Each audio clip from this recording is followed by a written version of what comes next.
What's going on, everybody? Welcome back to JJD TV. I'm your host, Josh, and we are here today for the match preview of the upcoming World Cup qualifier match between Canada and Mexico. I brought on a very little special guest for you guys to break down the Mexican perspective of the match. So I hope you guys are excited for this, and if you are, be sure to drop a like on the episode, subscribe if you guys are new, and let's get into the episode now.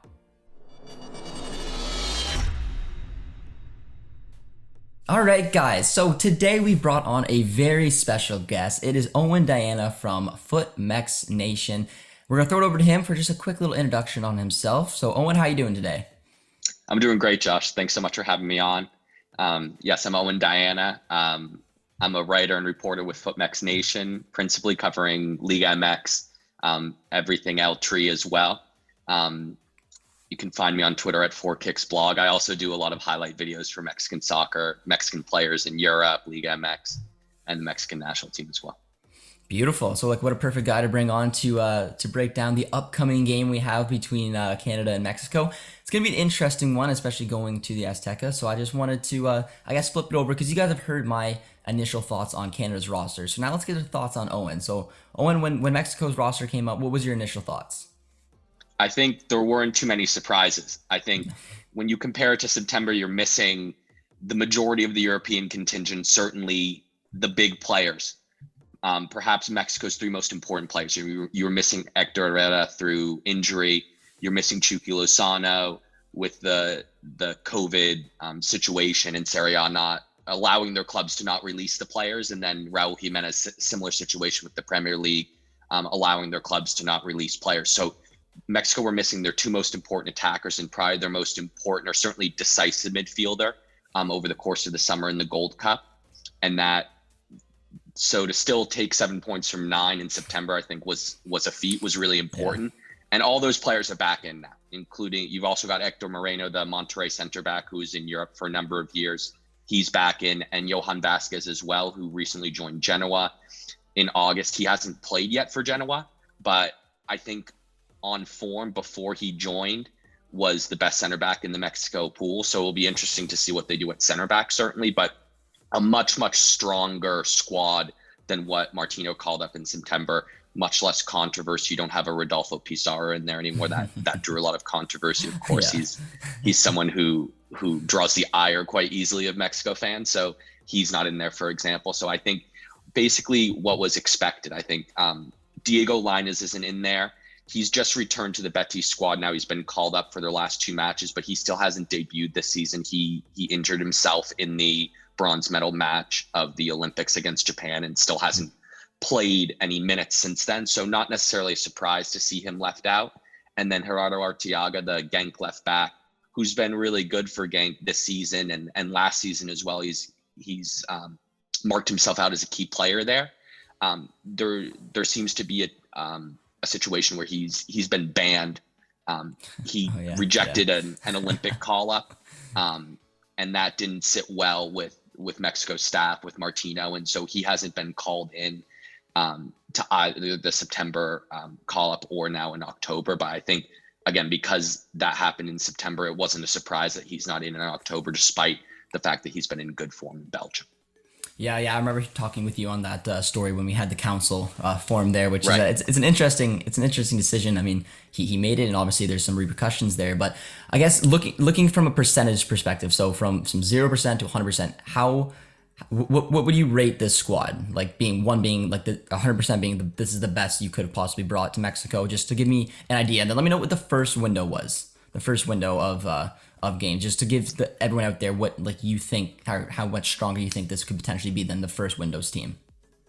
The first window I would give maybe a 50%. 50%. You're missing okay. You're missing the spine of your team. You're missing, like I said before, I think you're missing your three most important players, perhaps your three best players. Edson Alvarez, I think, would also have a shout to be included in that trio. But you're missing three of your five best players certainly, and now you're getting them all back, especially in attack. I think that'll be really important. Raul Jimenez, I mentioned on the council, I mentioned before that he's a player who's Mexico's best number 9, but he's also their best number 10. So in terms of chance creation, generating more danger in attack, I think he's going to be really important, in addition to maybe finishing chances, or hopefully finishing chances. If you're a Mexico fan, and Chucky Lozano is also in really good form right now for Napoli. and that's going to make a big difference. Although Alexis Vega, I thought, who's the like for like replacement, you could say, or the closest thing that Mexico have in the squad to Chucky Lozano, was in good form in September before he got injured against Costa Rica.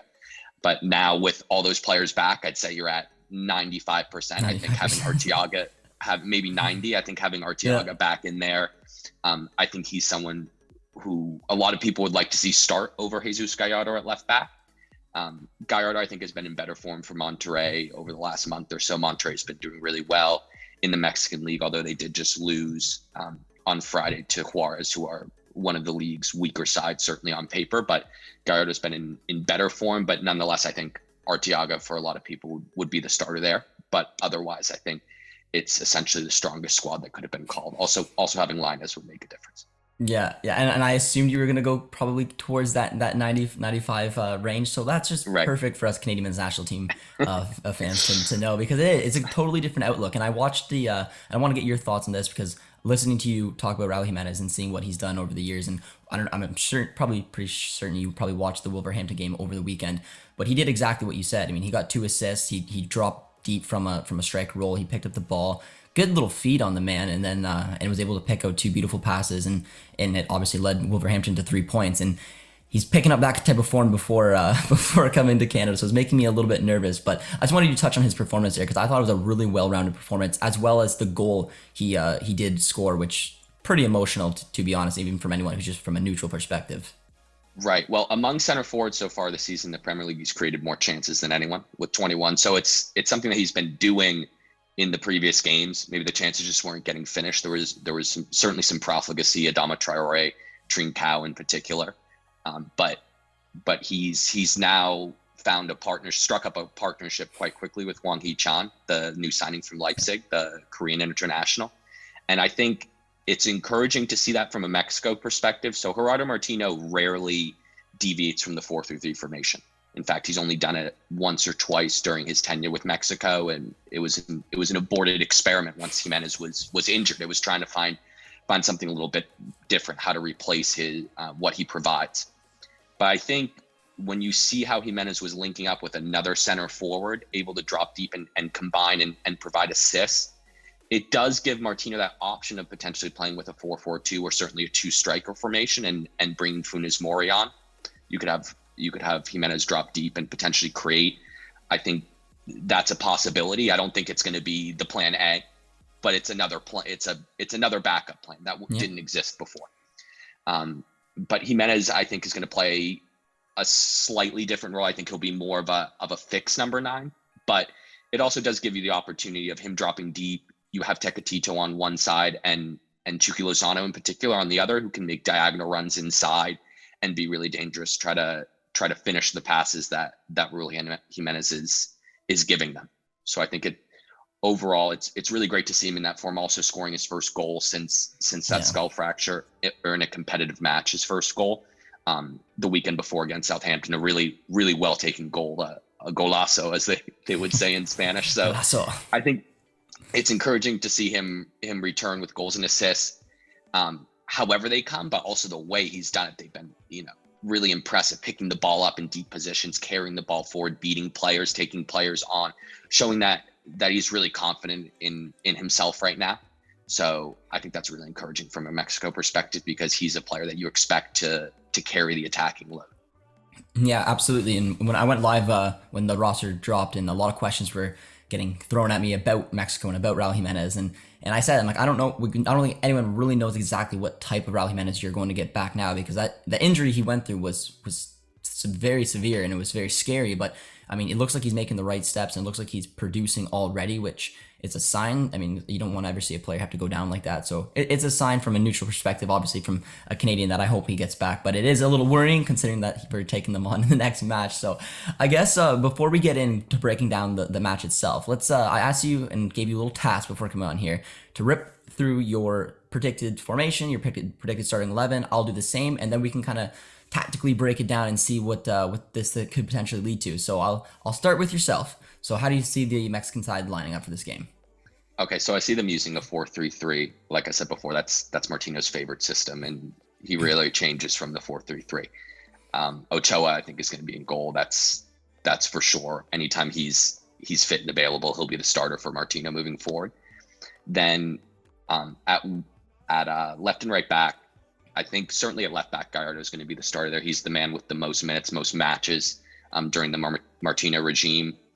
At right back, I think you could have Chaco Rodriguez there. You could also have Jorge Sanchez. Jorge Sanchez was the player who started 2 of the 3 matches back in September.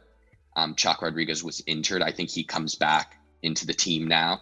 He's also a player you have to keep in mind. I don't think either of those options are necessarily convincing, certainly from a defensive standpoint. Both attack better than they defend, which is a big worry because Canada's big strength is down that side, attacking with Alphonso Davies. And you could even you have Buchanan on the other side. I think that's a real worry for Mexico, but I think Chaka actually did pretty well against Davies in the Club World Cup final back in February. So at least there's that previous experience, knowing that he did pretty well in that match from a defensive standpoint. So I think he gets to nod. He's got the 3rd most minutes in the Martino regime. He's a player who's played a lot of matches under Martino. So I think he'll get the nod having that experience. And then at center back, it's a little bit unknown because you're getting Vasquez back, you're getting Moreno back. So Montes and Araujo, Cesar Montes and Nestor Araujo were the partnership in September. And I think they acquitted themselves well. I don't think Mexico were extremely tested defensively over the course of the 3 matches. I think Panama in the first half, I think, is when they were put under most pressure, but I think they acquitted themselves pretty well on the whole. I think Montes in particular was very good.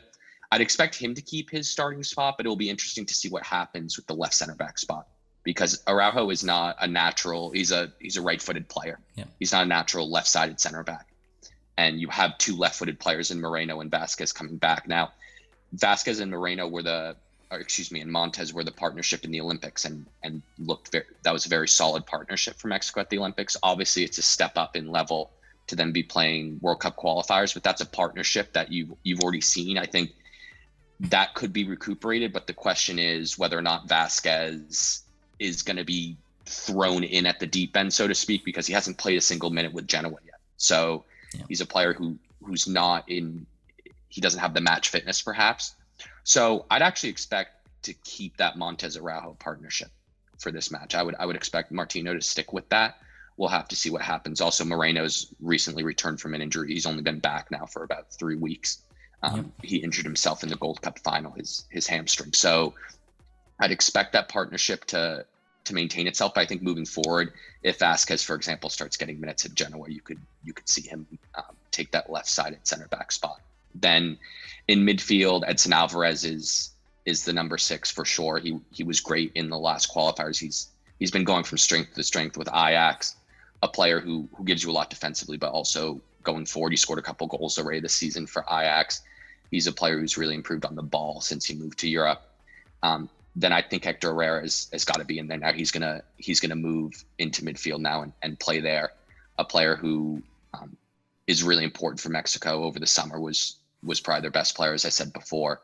Really stepping up in an attacking sense as well over the summer. Gets a couple goals, a couple assists in the Gold Cup semifinal. He's the one who scores the winning goal against you guys at the death in the 99th minute. So a player who's important for Mexico. He's the real metronome in midfield for Mexico. Yeah. He's usually the one with the most touches, the most passes, and is also starting to make a difference more and more in attack. So a player who's really accepting that responsibility. Then that third midfield spot, I've put down Luis Romo. I think that's the spot where there could be some chopping and changing from Tata, certainly over the course of the 3 matches. I'm giving it to Romo because I think he's a player who's multifunctional. He can give you a lot defensively. He came up as a center back when he debuted in the Mexican League. He was a center back for Querétaro, but he's a player who gets forward really well, making runs from deep, scoring goals. He's got a goal and an assist now in his last 2 matches in Liga MX. So he's rounding into form now after the Olympics. I think there was a little tiredness there, also participating in the September qualifiers, but he's getting back to his best form. I think he gives you a lot at both ends of the pitch. So I'd expect to see him there, but there are a lot of other options that Martino has in that third midfield spot. You've got Andres Guardado, Jonathan Dos Santos, Charlie Rodriguez. So it wouldn't surprise me, certainly over the course of 3 matches, if some of those players, if one of those players was given a start. We'll have to see.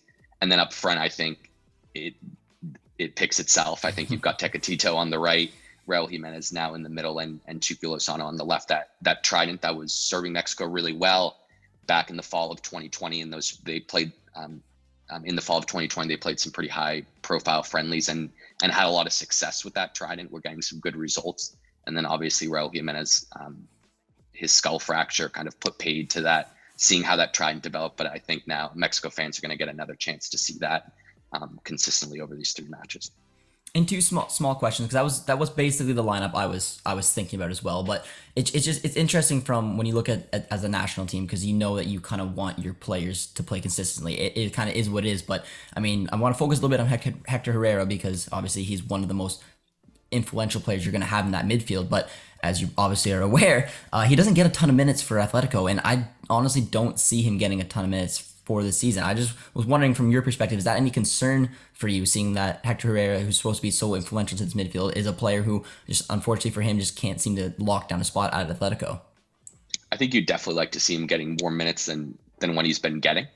But since he's been back, he started once. He's come off the bench for significant minutes in 3 other matches. So not a ton of minutes. He's definitely not a surefire starter in that team or one of Simeone's kind of preferred players in that midfield position. But I think he's still going to get his minutes over the course of the season. Again, not as many as a Mexico fan would like, or certainly Martino would like. But I think you saw last season he wasn't getting a lot of minutes either. But I think his performances with the national team were still at a pretty good level. Yeah. So I think he's a player who will still make a difference and still add something, whether he's playing not as much as you'd like to see him play, or whether he's playing a lot. You have to keep in mind that Atletico are in multiple competitions. They're in Champions League. Also, at some point, the Copa del Rey will restart in the winter. So, and then you've got La Liga as well. So there are a lot of matches coming for them. They've got a very deep squad, but I think he'll get his chances. But he's a player who can still make a difference, even though he's not playing, or certainly not starting every single game for Atletico. Yep, and those are great points. And some players, it just seems like sometimes with the more experience you have, you can get by that. But it's just always a fun debate for international football, and you see it all the time. It doesn't matter which national team it is you want this player in, but since the minutes maybe aren't quite what you want, but like you said, I mean, Hector Herrera is getting enough minutes to show that he can come in, and he's just got the quality. You can't, if he's in there, you can't really lead him out. And then my other little question for you is about Chucky Lozano playing on the left hand side, which, I mean, I'm not saying it's a negative thing or a positive thing. I usually see him at PSV, I saw mostly on the right. At Napoli, I saw most on the right. I think he can play the left pretty well because it allows him to cut onto his right. And I just want to get your thoughts of him playing on the left-hand side, if it's a strength, or if you would have preferred him to play on the right. No, I prefer him on the left. Yeah. For precisely the reason you stated, allowing him to cut in on his right foot. He's more of a goal-scoring threat on the left-hand side. And then you've also got Tecatito on the right, who I think is a player who can also play off the left, but I think is perhaps better on the right, kind of on his, attacking down that wing on his right foot, on his strong foot. I think Chucky's a player who's played off the left some, certainly for Napoli. I think and he would more if Lorenzo Insigne wasn't there. You have their best attacker who whenever he's fit is going to be playing in that position. So I think that's why Chucky doesn't play there as much as he would otherwise. But I think he's a player who, for Mexico, should be playing off the left. I think that's his best position for Mexico, certainly. Yeah, I agree. And I think, Tecatito, he's just much better. He's a better delivery of the ball, in my opinion. I think when he gets on the right-hand side, he can drill in good crosses, and obviously that plays to his strength while allowing Chucky to cut in on the left. But it not being a position that he always plays, but it's in the front three, and a lot of times, I mean, whether it's the right, whether the left, if you're an influential player, you'll make it work. And he's obviously done that at Napoli, and now he gets the chance for Mexico to cut in with his left.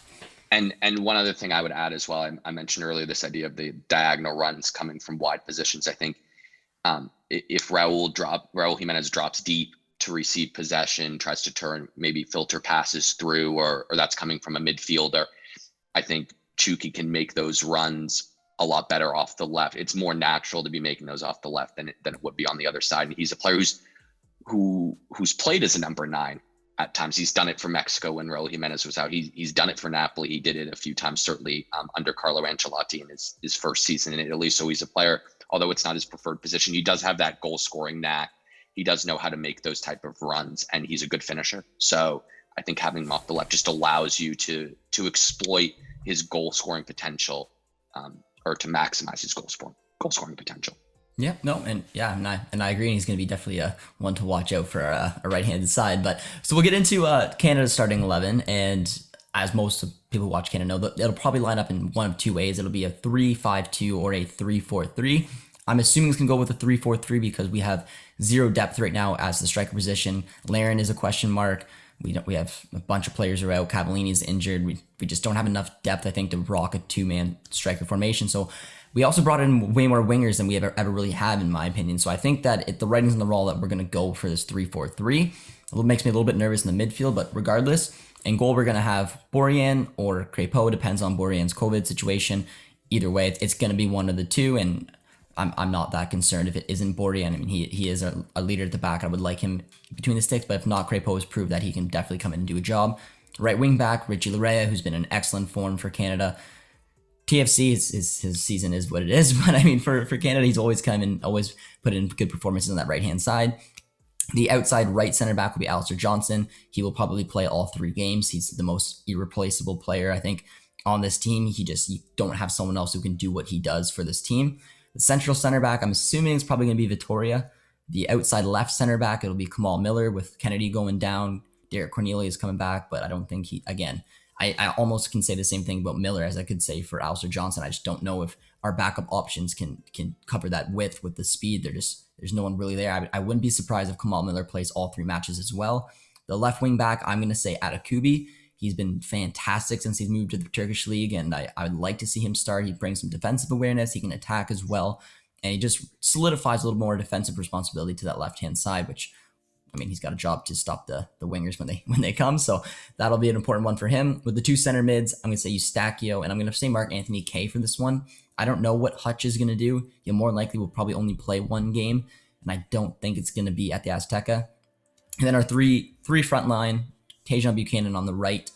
I'm expecting a little better of a window. He's been fantastic since playing for the Canadian men's national team. He had an iffy last window. He had some good moments, but he struggled quite a bit. So I think that he'll be a little bit more rejuvenated in playing that front 3. Should give him a good opportunity to get off the mark. With on the left hand side, Alphonso Davies, arguably the most important player we're gonna have, especially in the attacking perspective. But then Jonathan David, who's been in really good form, really good goal scoring form with Lille, just begged brace on his last game. And I think he scored 5 in the last 3. So having a hot striker coming in, and I could arguably say there's a good chance he'll start all 3 matches. He may start 2 if Kyle Larin can get a start in there and then bring him off the bench. But in my eyes, this is probably the system that we're going to go with. And I guess there's going to be a lot for us to kind of break down tactically now. So Owen, I'll throw it over to you. Hearing the potential starting lineup that comes from me, I guess, what worries about you? What weaknesses does the Mexican side have that you think Canada might be able to exploit? The big worry is on the wings. The fullback positions are Mexico's biggest weakness. They have been for a while now, and I think that's Canada's strength from someone who's just seeing the name, seeing a Davies on one side, Buchanan. Okay, maybe he didn't have a great September window, but if you look in that Gold Cup semifinal again, I think he was the biggest threat. He's the one who scores the equalizer, really gave Mexico problems, especially when he switched over to the left-hand side in the second half. I think like you're saying, I think he'll probably be played from the right, allowing Davies to play down the left. But I think that's a real worry. You just look on paper. Again, as I said before, though Chaka did pretty well in the Club World Cup final, you got a Chalk Rodriguez against Alphonso Davies. I think that's a big worry if you're Mexico. So I think on the wings, making sure you don't get exposed there. And then, although I think the center back pairing, if it's Montes and Araujo, was pretty solid in September, I think Jonathan David is a forward that you have to be worried about as well. A player that's in form and who has a lot of quality. So I think Mexico defensively, just in general, I think that's their weakness, but especially on the wings, I think that's the big worry for me. Yeah, and I assume that was what you were going to say. I feel like that's a pretty obvious one. I mean, looking at this, true, right? Yeah, looking at this team, and with Davies and Buchanan, like you said, but even Richie Laryea, he's pretty good at like the overlapping runs and adding a force for Buchanan. Same with Atakubi. I'm really serious to see what Atakubi could do, because there are a few different shapes. We brought, I said, more wingers. Like Liam Miller is having a good season at Basel ever since he made that move to Switzerland. So I mean, if you for example, wanted to get out of QBO and wanted to go more attacking, which again, I don't think we're going to do against Mexico, but later on in the match, you could always bring him off and you could throw Miller up and you can maybe put Davies back and switch Buchanan to the left. There's a bunch of different things that you can do because those fullbacks are in my eyes, are very good at those overlapping runs and adding support to Davies and Buchanan. So knowing that, like you said, your biggest weakness will be the fullbacks, and we could potentially have two options on both sides going at the back four. It is definitely something that Canada can try to exploit. But looking at the other side of things, I think the midfield battle will be interesting, and I want to touch on that a little bit later, but also looking at potentially the space when Richie Larea or Atakubi bomb up the pitch, there's going to be a lot of space in there for Lozano and Takatito to get through, especially if Jimenez can pick up the ball and play them in. And that's kind of what worries me the most about is that space. And I like the fact that Miller and Johnson are in there because I do trust them, but this is a whole different level. This is something, I don't think this is a front three that they've seen quite yet. So I guess I want to see on your thoughts on your front three, kind of finding that space in between our wing backs and exploiting the two outside center backs, or if you think there's a different route that they're going to potentially take. No, I think that's definitely in a 3-4-3 system. That's definitely where the space is. It's on the side of the lateral center back, so to speak. So I would expect them to try to exploit that. And I think you're also looking at a situation where Mexico are going to have a lot of control in midfield. Hopefully, I think that's the big strength for Mexico. So, and you have players in there who are capable of serving those wingers and exploiting those spaces when Canada do attack and do push forward. I think one other thing I would just add in terms of a weakness potentially for Mexico is just defensive transitions. I'm not expecting Canada maybe to sit back as much maybe as a Jamaica did in the first match, but I would still expect Canada to at least come out a little bit more defensively. Also, considering you're playing at the Azteca, there will now be fans there, the altitude, etc. Yeah. But Mexico have struggled as well in defensive transitions. And I think that's a real worry. I think you look at Canada, you look at the skill and the speed that some of those players have, their ability to break quickly and skillfully, I think is a big worry for Mexico. But I think they've also got the potential with Tecatito and Chucky to exploit anytime certainly the fullbacks or the wing backs are pushing forward and to exploit those spaces. Yeah, and you said defensive transition. That's something that John Hurban has just kind of thrown into the mix with his Canadian men's national team, and he basically has been attacking in a 3-4-3, and then the second we lose the ball, we transition and we defend in a 4-4-2. Which I just, the fact that he hasn't done this until the September window, and I think it was just a little awkward. I think there's a little bit of confusion out there. I mean, obviously having a national team, you have just a short period of time to try to implement something like this. And since he hasn't been doing it, and he just kind of threw it in that game, it almost seemed like there was just a little bit of confusion around the players. They weren't quite sure exactly how to break and when to switch shape. And I don't know exactly if I want to see that against Mexico. I mean, it could be a very handy tool, and they did utilize it in the match that they won. But it still just kind of felt a little awkward at times, and I almost kind of want to see us defend in a way and just kind of keep it simple, especially going to the Aztec, and make sure you take the simple approach. But it'll be curious to see what they do. And then the thing about the three-man midfield of Mexico kind of scares me because, I mean, we know you guys are going to dominate the ball, and Canada can play sometimes in that 3-5-2, get those three midfielders in there, and I guess try to chalk up the middle. But the fact that I just don't know if it's quite there, especially with some of the question marks around Hutch, does it make you more confident playing if you were to line up, for example, in a 3-5-2 or a 3-4-3, or what would your preference be from a positive from a Mexico standpoint? Well, I think based off personnel, I think Mexico still have the potential, even if it's a 3-against-3, to win that midfield battle and control possession. But certainly if it's a 3-on-2 and Canada are playing, in that 3-4-3, I think that's a huge mismatch. And I think that's where Mexico's big strength would be if you're thinking about how the match would play out. That ability to really dominate possession, control that area, always have that spare man, especially with players who are really adept in possession, Edson and Hector Herrera in particular. I think that's a big strength for Mexico if that ends up happening, and if Herdman does decide to potentially sacrifice a man in midfield for some strength in other areas of the pitch. Yeah, I mean, this game to me, if you're going to ask for the Canadian perspective, like how are we going to pull off potentially even a point? It seems to defend and hit on the break. I mean, it's to me is as clear as that. I mean, if Canada can sit back to defend, because I'd assume probably Mexico will get at least 65% of the ball. I don't think Canada's they're gonna have to be very clever when they get possession, and the fact, and that's in my eyes, that's why I see the two-man midfield. Because like you said, even if it was a three-man midfield, are they going to win that battle regardless? Probably not. But if they can defend properly, everyone can put in a team shift on the defensive side of the ball. When we get it, we can spring Davies, we can spring Buchanan. That's where the power is going to happen from. So that's kind of what I'm seeing. I agree. I think that's the sensible setup, or certainly the setup that's easiest to envision. Yeah. I think that also plays to Canada's strengths, and recognizing that Mexico's at home.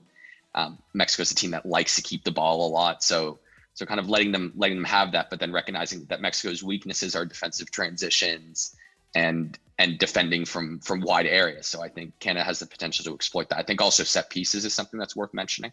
Yeah. Mexico in the summer against the United States, for example, in those two matches that they lost, the two finals, all 4 of the goals they conceded were from set pieces. So that's an area where Mexico really struggle.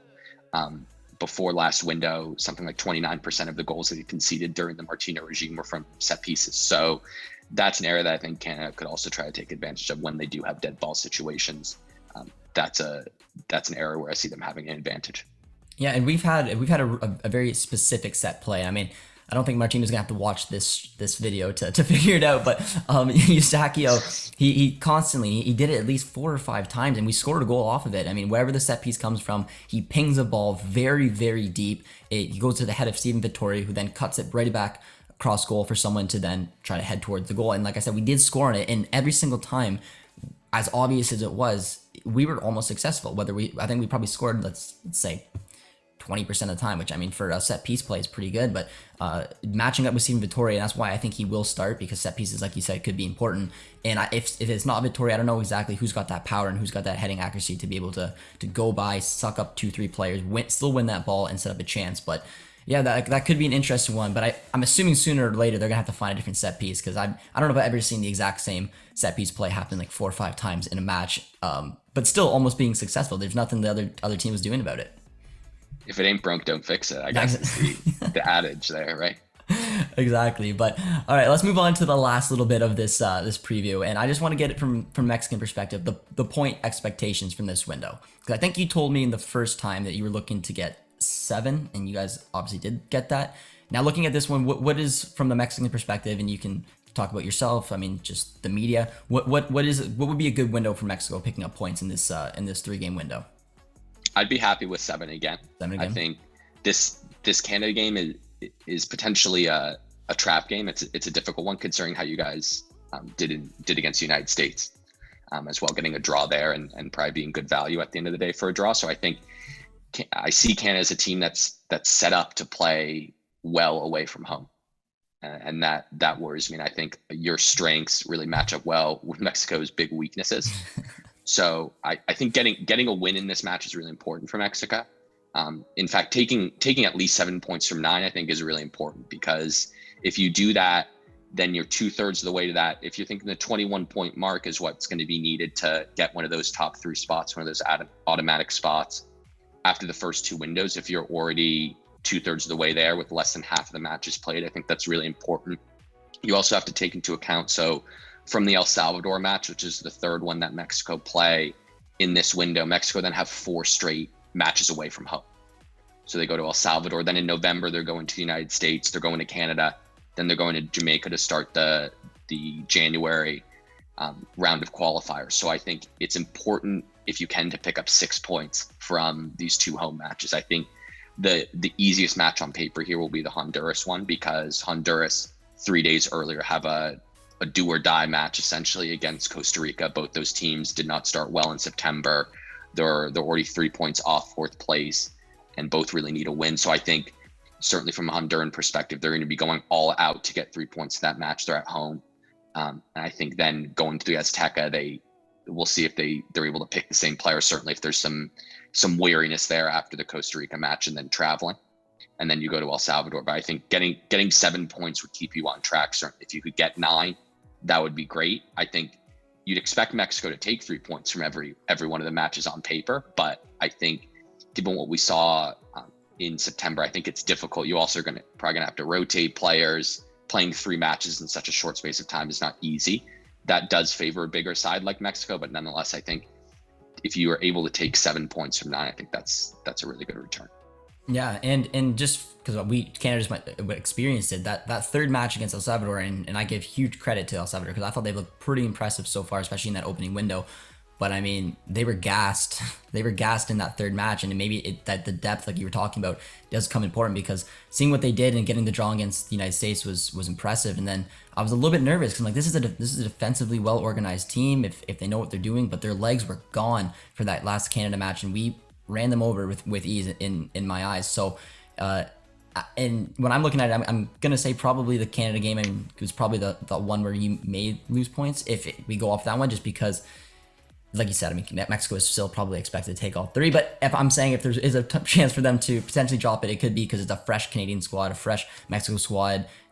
Like you said, the way that they set up could potentially go for a draw. But then, yeah, the Honduras game, I agree. And then the El Salvador game, which, again, not taking nothing away from them, but if it's a similar situation to that first window, they could be dead. And then it's just passing the ball around them with ease. And the mental breaks that they have at the third game in the window could give Mexico that edge. So I definitely see there's a realistic chance you guys could take all 9, but let's hope you take 7 and those drop points come towards us, because my expectations for the points, I don't think it's fair to go to Mexico and think that we could get anything. But I wouldn't rule it out because we went to the United States and did just that. Going to Azteca is still a little bit different than going to the US, but you never know. You never know. John Herman has created something pretty special with these boys so far. So, I mean, I would love something from the Azteca. It would be a dream, but I'm not going to bank on it, which relies those other 2 games are even more important. It's Jamaica, it's Panama.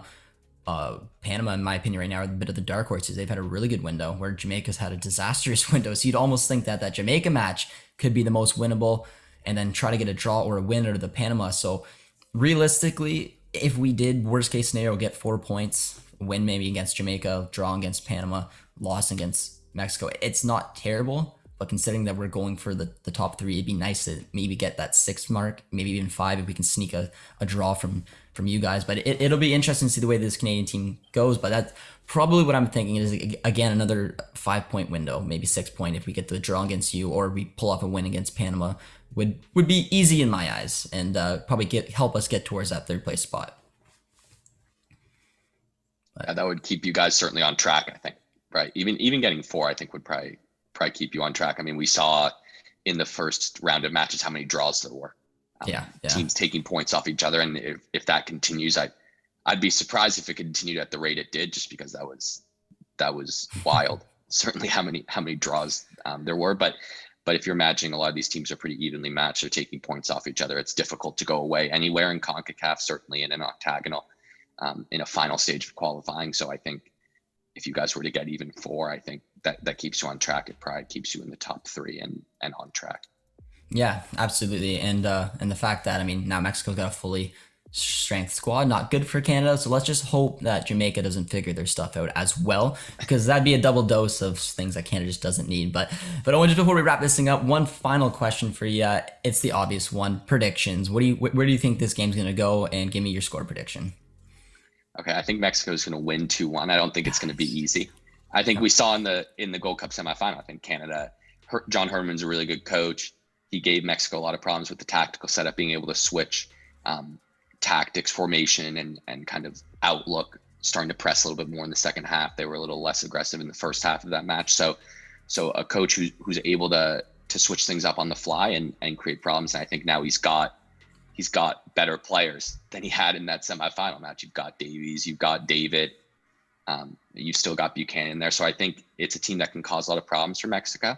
I'd expect them to do just that, to give Mexico some issues. But I think Mexico will control the game in the midfield, and I think that's ultimately will they end up winning the match. I think that's where the match will be won. They'll control territory, possession. I think with the players you now have up front, even if you're not playing very well, I think you've got 3 forwards who can make the difference, who can get you a goal out of nothing. I think that's really important now for Mexico in these matches. Yeah, I mean, I respect the praise. Praise the Canadians and be like, you're gonna lose 2-1, but it's fine. But no, that's a realistic scoreline. And I do think everything you said. I think it will be a good game. I think it'll be a very tactical game, whether whether the Canadian defense can break because of the front three of Mexico, or if they can put in just an amazing defensive shift and we can sneak something out on the counter. So I'm gonna pray that one happens. I'm gonna just go for a 1-1 draw. Why not? I mean, you gotta hope, you gotta believe. We pulled something off pretty special in the States, so this would be a pretty monumental moment if Canada could even get a point. It'd be huge for us in Mexico. So I'm gonna back them to do just that with a 1-1 draw. So Owen, I really appreciate you coming on, man. I really do. It was a really fun conversation to break down this game, and we'll have to see the way it goes. So Owen, if you want to say one last time where they can find you, if they want to check your Twitter out, check any of the work that you do, you can do that one last time before you head out. Awesome. Yeah. So you can check me out on FootMex Nation on Twitter. I'm at 4kicksblog, at FORKicksblog. Awesome. All right, Owen, I appreciate you coming on, my man. We'll talk to you soon. Thank you, Josh. Great being on. All right. See you guys.